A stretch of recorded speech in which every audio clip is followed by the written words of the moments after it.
NGO와 국제개발협력 8주차 세 번째 시간입니다. 계속해서 그 국제개발협력 사업 사례를 같이 살펴보도록 하겠습니다. 32번째 사례는 무지입니다. 무지. 여러분들 잘 아시죠? 일본의 다국적 기업입니다. 케냐하고 키르기즈스탄의 여성을 대상으로 해서 이제 국제개발협력 사업을 추진한 사례입니다. 무지는 1980년에 설립된 일본의 브랜드이고요. 의류, 가정용품, 가구, 식품 등 다양한 일상생활 전반에 걸친 상품을 기획하고 개발하고 제조하고 유통하고 판매하는 그런 다국적 기업입니다. 브랜드가 없는 브랜드라는 역발상으로 유명하고요.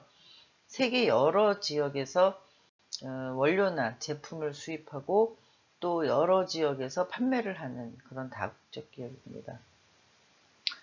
UNDP의 비즈니스 콜 투 액션에서 소개하는 무지의 사례는 공예 작가들의 역량을 구축하는 비즈니스다 라고 이제 소개를 하고 있는데요. 무지는 캄보디아, 케냐, 키르기즈스탄 등의 분쟁을 경험한 그런 국가들의 여성들한테 초점을 맞춰서 이제 공예품을 개발하는 그런 국제개발협력 사업을 추진을 하고 있습니다. 그 결과 이제 캄보디아에서 100명의 지역 여성들을 고용해서 훈련을 시키고요. 봉제와 염색에도 200명을 고용하는 그런 어떤 목표를 가지고 있습니다. 사업 내용을 보면 무지는 일본의 지카, 그러니까 일본의 국제협력기구예요. 우리 코이카 같은 거죠. 우리는 코이카고 일본은 지카와의 공조로 개발도상국의 제품의 생산을 위한 협의를 하는 가운데 80개 대상 중에서 2개를 브랜드 가치가 있는 것으로 선택을 했습니다.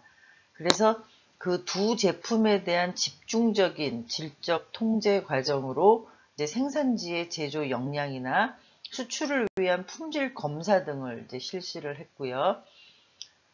케냐에서 구매된 비누처럼 부드러운 돌의 동물 디자인 평가를 한다거나 키르기즈스탄의 유리 제품에도 그 유사한 과정을 통해서 상품의 가치를 높여가는 것으로 이제 실천을 시작을 했습니다. 특히 여성 공예가들이 생산한 제품들의 수출용 대량 생산을 위한 전략을 이제 추진을 하기 시작을 했는데요. 재료의 선택, 제조 공정, 품질 기술 등에서 이제 엄격한 관리를 이제 해가지고 대량 생산이 가능하면서도 품질을 담보할 수 있는 그런 어떤 생산 체계를 갖추었다는 것입니다. 생산지의 제품들은 특히 염료 등을 사용하지 않고 자연 상태 그대로의 색을 유지를 하고 환경 피해를 최대한 줄이면서 제품의 질을 높이기 위한 방안을 같이 강구를 했습니다. 그래서 이제 케냐에서 200명의 공예가, 키르기즈스탄에서 300명의 공예가를 이제 고용해서 제품을 이제 생산을 해 나가기 시작을 했습니다. 이런 개발 협력의 성과로는 지역의 공예가들은 안정적인 제품 생산을 통해 일자리의 안정을 찾았고요. 소득도 평균 5% 이상 증가를 했습니다. 또 무지의 이런 전략으로 여성들에게 안정된 일자리를 제공해주고 빈곤 해소에도 물론 이제 도움을 주게 됐죠. 그리고 캄보디아 등지에도 이제 확장을 시켜서 공급 사슬의 그 지속 가능성을 높여가는 그런 노력을 기울이게 됐습니다. 인도나 탄자니아, 터키에서는 유기농의 면화, 면실이죠. 목화, 면화를 농민들로부터 직접 구매해서 면화 타올, 의류 등의 제품 생산의 원재료로 사용을 하기도 했고요. 이런 지속 가능한 어떤 생산 체계나 공급 사슬을 확장해 가지고 중국, 프랑스, 독일, 홍콩, 인도네시아, 미국, 영국, 우리나라까지 이제 23개국에 200개 이상의 지점을 통해서 이제 판매를 합니다. 그러니까 우리나라에 들어와 있는 이제 무지 매장이 있잖아요. 이제 그 무지 제품들을 보면 인도나 탄자니아, 터키에서 생산한 유기농 면화를 가지고 생산한 타월이나 의류를 볼 수도 있고요. 또 아까 그 지역에 양성된 공예가들을 통해서 생산이 된 그런 제품들도 있다는 것입니다. 그리고 중국이나 인도 등의 30개국에서 그 원자재와 제품을 직접 생산하는 어떤 그런 안정적인 공급사슬을 만들어 나갔다는 것도 개발 성과의 어떤 사례로 꼽을 수가 있고요. 특히 이제 무지가 그 고품질의 제품을 생산하고 친환경적인 기술로 이제 생산을 하는 걸로 유명하죠. 그리고 또 지속 가능한 어떤 공급 사슬을 통해서 동반자적으로 개발 국가들하고 같이 동반적으로 발전해 나가는 그런 거를 도모하고 있다는 거를 성과로 꼽고 있습니다. 그래서 케냐에서는만 2011년, 12년에 3,300개, 5,700개 등의 이제 공예품들이 생산이 됐고요. 여기 이제 공예가들을 집중적으로 양성했다 그랬잖아요. 그리고 키르기즈스탄에서는 10,000개 이상의 그런 펠트 제품들을 생산하는 그런 성과를 이뤄냈습니다. 이런 일할 수 있는 기회를 주고 공예가들을 양성했다는 것 자체가 어떤 경제활동에 참여하면서 소득을 높일 수 있는 아주 직접적인 그런 국제개발협력의 어떤 사례가 될 수 있겠죠. 33번째 사례로 보는 유니레버 글로벌입니다. 유니레버 많이 들어보셨죠? 다국적 기업이고요. 영국, 네덜란드계 다국적 기업이고요. 음식이나 음료, 세제. 우리는 아마 세제로 여러분들이 좀 익숙하게 많이 들어보셨을 거예요.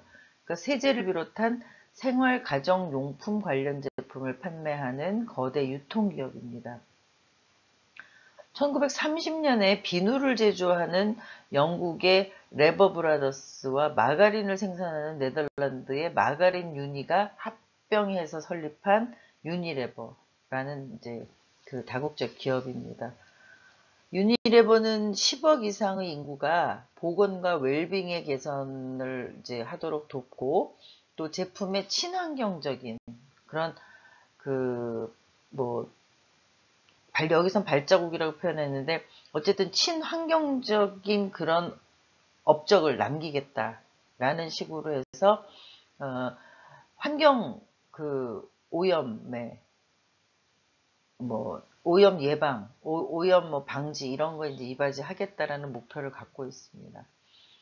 농업 원자재를 100% 지속 가능한 방식으로 이제 소싱을 하고 있고요. 또 사람들의 생활을 개선하는 거에 목표를 두고 이제 생산을 하고 있습니다.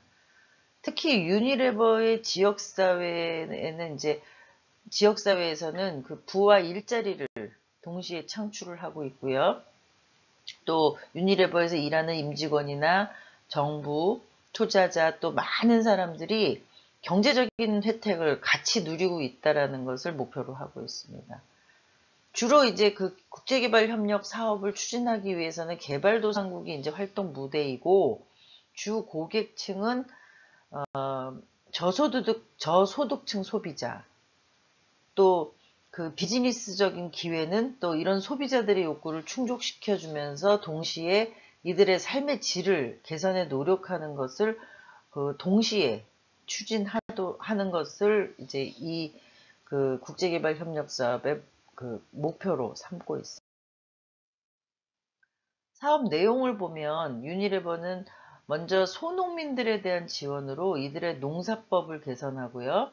또 수확을 증대시키고 또 아울러서 수익을 증대시키기 위해서 협력하는 것을 이제 추진을 하고 있고요.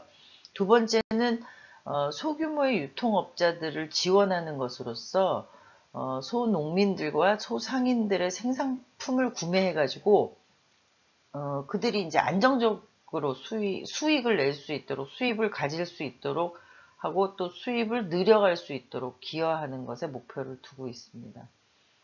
세 번째는 소비자들이 구매 가능한 제품을 생산하고 이들의 소득 수준에서 또 구매 가능한 또 양질의 혁신적인 제품을 개발해서 판매함으로써 욕구를 충족시켜 주는 것. 이것 또한 이제 한 축에서의 목표로 삼고 있습니다. 유니레버 아프리카의 사례는 지역 원자재를 가지고 이제 상업화한 사례로 월드뱅크나 월드 이코노믹 포럼 등에서 이제 자주 소개가 됐는데요. 지역의 농작물이나 원자재의 상업화를 위해서 유니레버는 일부 아프리카 국가들에서 사용해온 요리용 식용유, 알라블라키아의 그 생산, 그 프로세싱에서 획기적인 방안들을 개발해서 적용을 하기 시작을 했습니다. 그래서 식용유의 생산과 마케팅은 성공은 이제 농민들 또 특히 이제 그 프로세싱에 참여한 기업들한테는 수익을 높이고 있고요. 또 다른 아프리카 지역에서도 이 노하우를 널리 확산하는 그런 계기가 됐습니다. 그래서 가나에서 탄자니아, 나이지리아, 리베리아, 카메룬 등지에서 이제 동시에 상업화되는 어떤 시장 확대의 기회를 제공을 했고요. 많은 기업들이 생산, 소비, 유통 등 특정 분야의 이제 식량가치 사슬에 한정된 것과는 달리 생산, 소비, 기업가 등의 식품 사슬의 전반에 걸쳐서 종합적인 접근을 추진했다는 전략적인 특징을 갖고 있습니다. 이 프로젝트 핵심은 농민의 생산을 시장 수요와 연계시키는 개입은 지속가능한 경제적 성장의 제공이고 대규모 인구를 빈곤에서 구제하는 가장 강력한 잠재력을 갖고 있다는 점에서 이 프로젝트는 의미를 갖고 있다는 것이고요. 또 결국 지역 농민들의 이제 소득을 증대시켜서 공급 기반을 확대하면서 실질적으로 효과를 보는 그런 사업 내용으로 추진을 했습니다. 이 개발협력 사업의 성과를 보면 2012년 말까지 45만의 소농민들에게 이제 교육훈련을 실시를 했고요. 4만 8천 명의 여성 판매자를 양성해서 생계 유지를 할 수 있도록 지원을 했습니다. 그리고 2020년, 올해 이제 2020년까지 목표는 50만 명의 농민들을 대상으로 비즈니스와 교육 훈련들을 실시를 하고요. 7만 5천 명의 소유통업자들이 공급사슬의 네트워크에 참여하는 것을 목표로 두고 있습니다. 특히 여성의 경제활동을 지원하는 것이 가족의 빈곤 탈출을 하는 지름길이라는 확신을 갖고 있고요. 그래서 많은 여성들이 이 프로세스 상에 개발협력 사업의 프로세스 상에 비즈니스 파트너로 참여를 할 수 있도록 이제 지원을 하고 있습니다. 그리고 여성 기업가들의 성장을 지원해가지고 여성들의 농촌 방문 판매 수익금은 일반적으로 그 가계소득의 2배를 높이는 효과가 있다는 것으로 이제 추산이 되는데 이런 것들을 장려해가지고 그 여성들이 수익금을 올릴 수 있도록 하는 방식의 그 성과도 가지고 있다는 것이고요. 또 결국 이 여성들의 소득 증대가 그 가정에 있는 아동의 교육이나 보건 서비스의 개선의 효과로도 연결된다는 그런 그 성과를 발견하고 이를 집중적으로 추진하는 어떤 그런 사업의 그 목표로 또 그 사업의 성과로 이렇게 생각을 하고 있습니다. 34번째 사례는 유니레버 힌두스탄입니다. 힌두교를 믿는 사람들이 많은 지역에 그 사업을 했다는 것인데 여기서는 이제 물론 이제 인도에서도 이제 주로 북부 인도 쪽을 얘기를 하고 있는데 특히 이제 유니레버가 그 힌두스탄들이 많이 있는 지역을 대상으로 한 국제개발 협력 사례를 이제 얘기를 하고 있습니다. 유니레버 힌두스탄 사례는 월드뱅크, 월드 이코노믹 포럼, 인터내셔널 파이낸싱 코퍼레이션 등에서 모범 사례로 이제 많이 소개가 됐는데요. 2001년에 현재 취약한 유통 판매망과 그 개발 국가들 계층의 저개발 국가들 계층의 소득 지원의 자화를 연계한 샤키암마 파워맘이라는 프로젝트를 개시했습니다.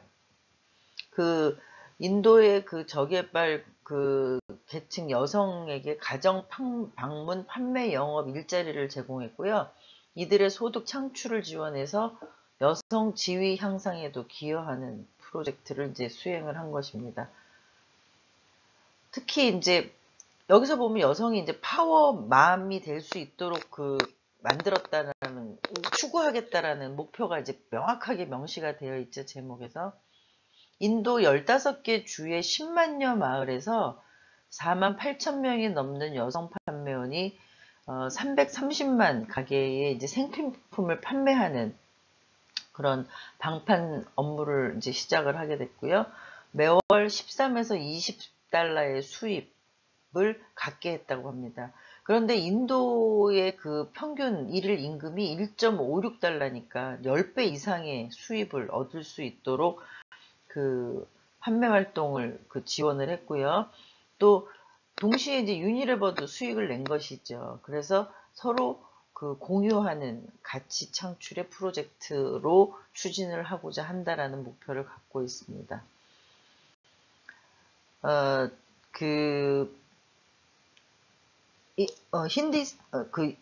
유니레버 힌두스탄하고 마하라스트라 정부의 이제 파트너십으로 여성 기업가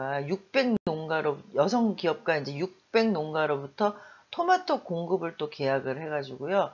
토마토 가공 공장에도 투자할 수 있도록 지원하는 그런 사업도 가지고 추진을 하고 있습니다. 이런 유니레버 힌두스탄의 개발 협력 사업의 성과를 보면 우선 여성들에게 보건 건강 교육을 시키고요. 농촌 교사와 마을 지도자에게 보건 의식을 높이는 활동을 전개하는 성과를 나타내고 있고요. 특히 인도 산간 오지에 파견되는 여성 건강 교육팀은 손 씻기 운동 등의 지역 활동을 집중적으로 이제 실시를 했습니다. 이 프로그램은 2010년에 샤키티 가족의 남성 회원으로 이제 수용이 돼가지고 2011년에 4만 8천 명까지, 그러니까 여성 회원만 한 게 아니라 남성도 이제 회원으로 받아들였다는 것이죠. 그래서 2011년에 4만 8천 명이 인도의 전통적인 자선 기업인 타타그룹의 타타 텔레서비스와 동반자가 되어가지고요. 농촌에서 그 제품을 판매하고 유통하는 어떤 동업자, 파트너가 됐다는 것이죠. 그럼으로써 이제 여성 유통업자들의 수입도 증대하고요. 또 텔레서비스 또한 자기네들의 제품을 저가에 판매해가지고 수익을 지역사회에 환원하는 공동체적 그런 어떤 결합, 이런 사업의 추진의 성과를 이뤘다고 합니다. 유니레버 힌두스탄은 전국 700개 농촌 내 유통망을 통해서 타타 제품을 유통을 했고요. 또 지역사회 보건 프로그램 가운데 특히 이제 손씻기 운동을 이제 적극적으로 전개함으로써 이제 설사 등의 보건 위생 향상에 기여를 했습니다.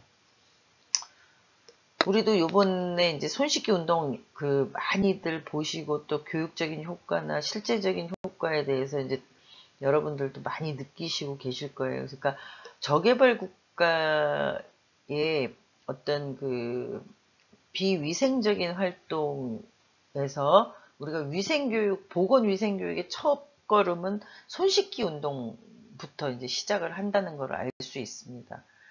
그리고 이 프로그램을 인도 100개 이상의 음식점과 협력을 해서요, 손쉽게 캠페인을 지속을 했고요. 또 그 인도 빵에다가 그 라이프 버리로 손 씻었어요 라는 스탬프를 통해서 찍어서 캠페인을 통해 가지고 보건위생 생활 개선에 기여하는 그런 성과를 갖고 있습니다. 그러니까 굉장히 재미있는 캠페인을 하더라도 즐겁게 참여하고 재미있게 그 캠페인의 어떤 그 변화를 같이 동참하는 그런 방식으로 유도하기 위해서 이제 이런 그 빵에다가 그런 스탬프를 찍어서 그 보급을 하는 그런 활동들도 했다는 그 사례가 있습니다. 이런 활동들의 다양한 성과를 가지고 그 지역의 그 변화나 발전을 위해서 노력을 한 그런 국제개발협력 그 사례를 살펴봤습니다. 네, 지금까지 모두 34개의 그 국제개발협력 그 사례를 살펴봤고요. 다음 주 9주차 수업은 우리가 이제 10주차에 진행되는 중간평가에 대한 팀별 총정리 시간으로 활용을 하시면 될 것 같습니다. 별도 강의가 없이 팀별 활동을 진행을 해 주시기 바랍니다. 9주차 수업에 사이버 강의에 업로드되는 내용은 그동안 강의가 진행이 됐던 내용들을 여러분들이 혹시 놓치신 분들이 있는 경우에 활용하시도록 제공을 해드리는 것이니까 참고만 해주시기 바랍니다. 10주차 중간평가는 줌 실시간 수업으로 진행됩니다. 이 점 착오 없으시기 바랍니다. 네, 그럼 10주차 중간평가에서 뵙도록 하겠습니다. 감사합니다.